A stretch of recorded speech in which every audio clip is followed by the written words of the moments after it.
And the two street gangs that I'm referring to in this case are called Woo and Choo. The Woos versus the Choos in the battle for Brooklyn. Following the passing of the famous rapper Pop Smoke, which had a hit song called The Woo, they had made him a target for the Choos. People in the government are trying to bring these two groups down in a quick fashion. These groups are the Woos and the Choos, and they have quite a history. Allow us to break it down for you, but first, be sure to like the video and subscribe to the channel. The seriousness of this rivalry. There are rivalries all over the world, from the political, which reared its head before, during, and now after the 2020 election, to the rivalries of sports, which are eternal in certain fashions, but can get a bit rabid depending on the fan base and so on. But when it comes to rap rivalries, they tend to end in violence, and that is indeed what goes on with the Woos and the Choos. So much so that one of the biggest members of the Woos, Pop Smoke, was killed in a home invasion.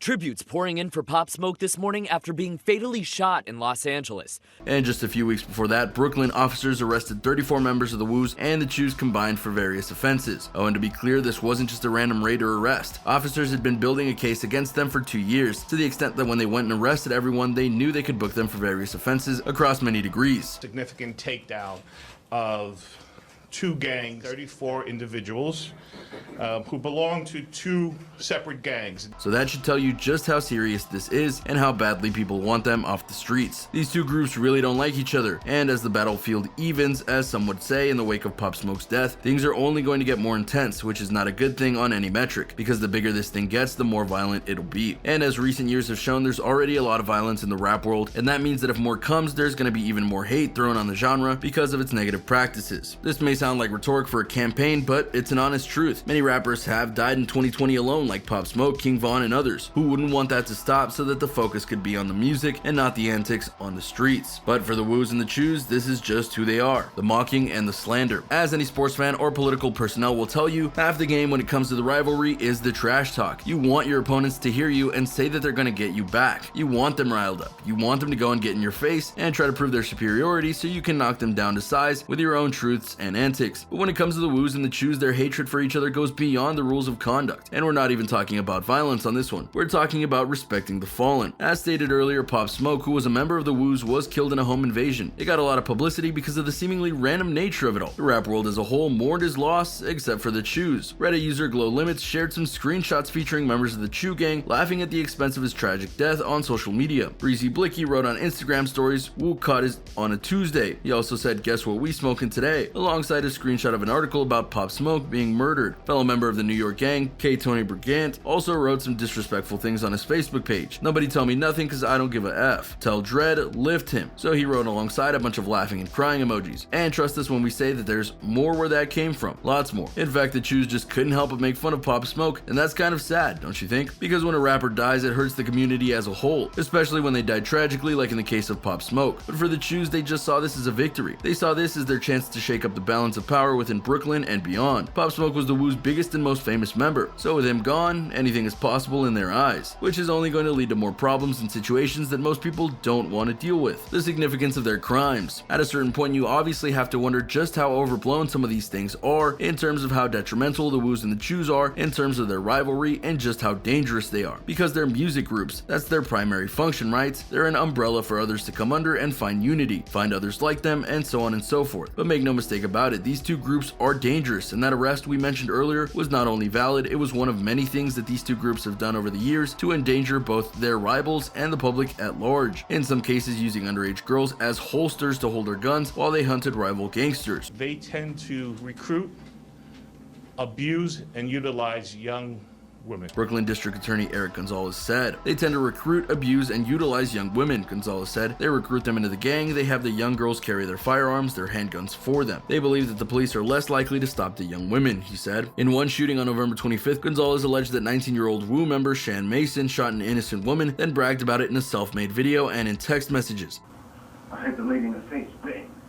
I hit the lady in the face, bang," he can allegedly be heard saying in the video. He also texted that he was on the run and real life don't care, prosecutors allege. In another incident in July 2018, 2 innocent bystanders were shot on Fulton Mall after a Woo member left Brooklyn Supreme Court and got into an altercation with a rival. People were leaving court After court, they went over to the Fulton Mall area, involved in a physical altercation, and they also hit and struck 2 innocent bystanders. So as you can see, there's nothing basic or harmless about these two crews. If they were that, then the government wouldn't care about them outside of saying they were a nuisance or something to not participate in general. But they wouldn't spend 2 years trying to arrest them for various charges. That's just not how it works. So hopefully you see now that there is a serious danger with these crews, and they need to be dealt with, especially since they're not going to stop anytime soon. Why are the Woos and the Choos so big? As stated, the Woos and the Choos are a very dangerous group of people, both on their own and together when they clash. But for those who aren't very familiar with the rap scene, a simple question might be popping into your minds. How do these groups get so big? A very logical and fair question to ask, and the answer is honestly tied into the fabric of what rap is and how you try and get ahead in the game. Because unlike other music genres like pop, country, rock, metal, etc., rap is more of a group game in certain aspects. Not that you need to be in a musical group to succeed, but rather most rappers tend to go and join up with either gangs or certain street groups that have power and influence. For young rappers, especially, being a part of these groups gives you immediate credibility, respect, backup when you need it, and arguably most important of all, people who will help push and sell your music when the time comes. New York has been one of the biggest places for rap music since the beginning of the genre, and it's stated by many that if you're new to the rap game, or even just new to New York as you try and make your name there, you have to go and be a part of a group that is there, and for many that choice is the Woos or the Choos. The irony of this is massive, mainly for the reason that, as stated before, the Woos and the Choos are umbrella groups, meaning they act as an overseer of sorts to various groups that are within their umbrella. They're actually umbrella groups. Each consist of a number of other loosely affiliated gangs that work together to form Woo and Cho. That means that you can have two rival gang members in the Woos or the Choos, and they'll be totally okay with each other as long as certain lines aren't crossed. That's how these two groups got so big. They transcend the gang groups that comprise them, and thus they got more power with each member they had. Plus, as in all things, location is key, and when it comes to the Woos and the Choos, things are all focused in Brooklyn. And due to that, the escalation of things and the tension of the situation is always high. As anyone who lives in New York will tell you, where you live matters in a big way. The 5 boroughs of the city comprise many different groups, ethnicities, and of course, social statuses. For Brooklyn, it's known for being heavy with gang activity, and you can literally determine the allegiances of certain groups based on the streets that you live on. Whether it's the Crips, the Bloods, the Gangster Disciples, each have their own strongholds, and you can easily find them around there if you know where to look. These gangs of New York, if you will, strongly make up the Woos and the Choos regardless of their affiliations, and that leads to all sorts of scuffles, beefs, and so on. And when it got ugly, it got really ugly. In fact, one of the main leaders of the GD, who was the Choos, got arrested in 2012 and put in jail for 20 years for his crimes. This says nothing of Bobby Shmurda and his group GS9, who were long believed to be members of one of the umbrella groups, and it got so big and bad that the police decided to go and intervene and try to get some sanity on the streets. The Enterprise Enforcement Task Force. You know you're doing something wrong or special when the law names or creates a group that is specifically made to go and take you down or prove you've done something wrong. With the rise of GS9 and others, the police felt that rising hip-hop movement was going to go and cause more harm on the streets, so they made a task force to investigate and take down groups like these who were being both a bad influence and also bragging about their crimes on the songs they were making. Bon Parola, who was the commanding officer of Brooklyn North Gang Squad. And on Wednesday, January 29th, detectives from Brooklyn North Gang completed 2 long-term cases. This is why Bobby Shmurda got arrested and jailed in a case that many in people's minds is still very controversial to this day, not the least of which was because of the use of music as evidence in regards to them proving what they did because they sang about it. Bobby Shmurda even noted that despite the rather low-tier crimes they were accused of, the bail that was set upon them was higher than those of defendants or in murder cases. If this task force sounds familiar in a more recent way, that would be because it was this task force in conjunction with the FBI that led to the arrest of the 9 Trey Bloods and their rap member 6ix9ine. They had been investigating that group for years, as well as before arresting all of them back in late 2018. 6ix9ine would eventually turn snitch and get out of jail in less than 2 years as a result of that. Either way though, you can see why this task force was not just created, but why groups like the Woos and the Choos know to be mindful about them, because even if they think they'll have proof that can take them down, they'll act on it, even if it's turning their own music against them. The origins of the war between the Woos and the Choos is honestly a bit complicated, but long story short, after the fall of GS9 and the death of the Chicago drill rap wave, the Choos in conjunction with another group were taking that flow, if you will, and making it their own, putting out songs and making their name famous. But then the Woos started to fight back with their own diss tracks and started to make people wonder who was really the more talented group. One of the biggest members of the Choos was even gunned down a few months back after continuing the antagonizing of the Woos, and it made very big news when it happened. The real tragedy though was just hours before his death, the rapper Nick Blicky was announcing the coming of his debut album on social media. Hours later, he was dead via a very violent death. Out of Brooklyn, where a popular rapper was shot and killed overnight.